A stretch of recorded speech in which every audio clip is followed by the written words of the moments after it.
আমি দাঁড়িয়ে আছি সম্মানিত একজন স্যারের সামনে, যিনি এই গার্মেন্টস ইন্ডাস্ট্রির ফ্যাক্টরি ইনচার্জ।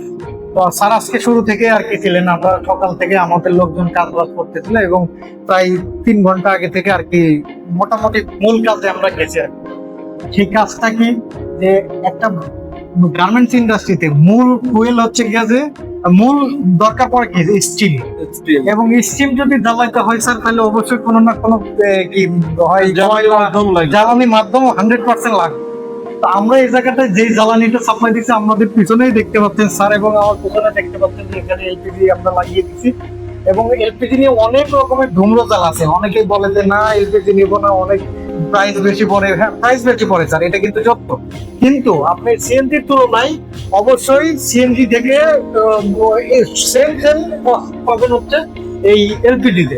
আপনি চাইলে এলপিজিটা নিয়ে ভাবতে পারেন, যাদের এই অনেক ফ্যাক্টরিতে কিন্তু এখন গ্যাস পাচ্ছে না, তারা কিন্তু সিএনজিতে কি করতেছে, ভ্যানে করে সিএনজি নিয়ে আসতেছে এবং নিয়ে এসে চালাচ্ছে, যেটা খুবই রিস্ক। আর এই যে আপনারা আমাদের পিছনে যেটা দেখতে পাচ্ছেন, এটাকে যে এলপিজির মাধ্যম দিয়ে যে চলতেছে, সেইটা কিন্তু কোনো প্রকার কোনো রিস্ক নেই এখানে। কিন্তু দেখেন একটা সিএনজি প্রেশার থাকে কত, সিএনজি যে আপনারা ভ্যানে করে যে সিএনজি ফিলিং স্টেশন থেকে যে রিফিল করে নিয়ে এসে আপনাদের ফ্যাক্টরিতে দিচ্ছে, এটা কিন্তু হিউজ লেভেলের প্রেশার। এটা সারা আমার সাথে একমত হবেন, প্রেশারটা কিন্তু প্রায় 240 বারের মতো থাকে। আমাদের এখানে কিন্তু প্রেশার অনলি 6 to 7 বার। তো এই যে 6 to 7 বারকে আমরা এই সিলিন্ডার গুলো লিকুইড উইথড্রপ ভালভ, যেটা এলওটি সিলিন্ডার দিয়ে আমরা হচ্ছে গ্যাসটাকে গ্যাস হেডারে নিচ্ছি। গ্যাস হেডার থেকে আমরা আমাদের ভ্যাপোরাইজার, এইদিকে দেখেন একটু, যে ভ্যাপোরাইজার, এই ভ্যাপোরাইজারে আমরা গ্যাসটা সাপ্লাই করতেছি। ভ্যাপোরাইজার 60 কেজির একটা ভ্যাপোরাইজার বসানো আছে, যেহেতু ছাদের এখানে 450 কেজির ভ্যাপোরাইজার। আপনারা আরেকটা জিনিস বলে রাখি, 1 টন 1.5 টন এবং 1 টন স্পেশালি যে 1 টনের নিচে বয়লার গুলো হলে সেক্ষেত্রে ট্যাঙ্ক বসানোটা খুবই ব্যয়বহুল হয়ে যায়, ক্যাপেক্সটা। কিন্তু সেক্ষেত্রে আপনারা সিলিন্ডারকে চিন্তা করতে পারেন, 1 টনের উপরের বয়লার গুলো অবশ্যই চিন্তা করতে হবে যে আপনার যেন ক্যাপেক্স বেশি গেল, সেটা যেন বেটার একটা সাপোর্ট পায়। সেক্ষেত্রে সিলিন্ডার না দিয়ে আপনারা ট্যাঙ্ক সিস্টেম করতে পারেন।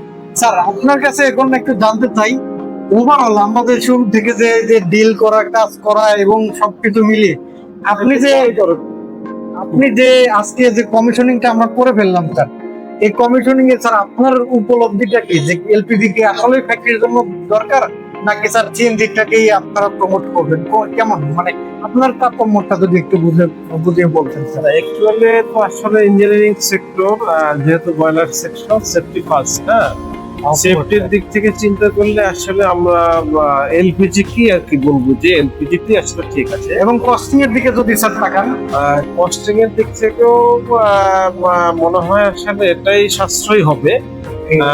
আমরা স্যার, দেখি আমি যতটুকু অ্যানালাইসিস করে করতে স্যার, যে দেখেন যখন আপনি 1 cubic metre cube gas CNG filling station থেকে নিয়ে আসতেছেন, ওর ভিতরে কিন্তু 25% কিন্তু বাতাস ঢুকে থাকে।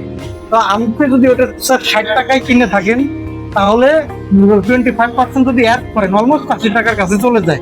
আপনি 80 টাকায় যদি ওটা এলপিজির সাথে যদি সামঞ্জস্য করেন, তাহলে নিয়ার অ্যাবাউট এলপিজির কাছাকাছি। আপনি এখন এলপিজি 117-18 টাকা বোতলে গ্যাস কিনতেছেন, এটা প্রায় অলমোস্ট কাছাকাছি চলে আসে। সেক্ষেত্রে আপনি কোন দিক থেকে সুবিধা পাচ্ছেন, যে প্রেশার দিয়ে এই যে রিস্ক, যেটা জানেন যে ভ্যানে করে, কাভার্ড ভ্যানে করে যে সিএনজিটা নিয়ে আসা, ওটা কিন্তু সরকার থেকে অবৈধ।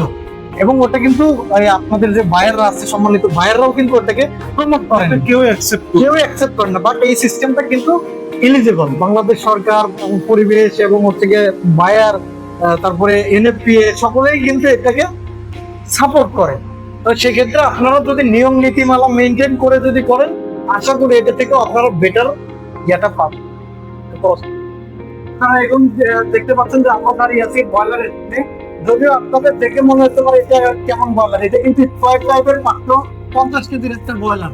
তো এই বয়লারটা আমরা যে আমাদের যে প্রিভিয়াস যেটা দেখলেন, যে আমরা যেখানে ছিলাম সেটা হচ্ছে গ্যাসের, এবং এটা হচ্ছে বয়লার রুম। এই যে বয়লারটা প্রায় 1.5 ঘন্টা, আনুমানিক 1.5 ঘন্টা রাইট, 1.5 ঘন্টা যাবত আমাদের সিস্টেম থেকে আমরা এই ইয়েটা রান করতে দিই। আলহামদুলিল্লাহ আপনারা জেনে খুশি হবেন, যেমন খুবই ভালোভাবে গ্যাসটা এই জায়গাতে চলতেছে। তো আশা করি যে কোনো প্রকার কোনো ক্লেম নাই। এখন বাকিটা ফারেন কাছ থেকে আমরা একটু জানতে চাইবো, স্যার আপনি কি পেলেন এই ব্রয়লারটাতে এখন পর্যন্ত কেমন চলতেছে? এখন পর্যন্ত আসলে আজকে তো আমাদের ফার্স্ট কমিশনিং তো হলো, কমিশনিং হয়ে আমাদের ফার্স্ট প্রেশার কাঙ্ক্ষিত লেভেলে স্টেডি প্রেশার উঠতে আমাদের প্রায় 1 ঘন্টা সময় লেগেছে। এটা আমি মনে করি যে না, এটা ঠিক আছে টাইম অনুযায়ী, যেহেতু নতুন অবস্থায় এটা হয়তো আশা করি ব্রয়লারটা রানিং হয়ে গেলে সব কিছু অ্যাডজাস্ট করলে তারপরে আরো কমে আসবে।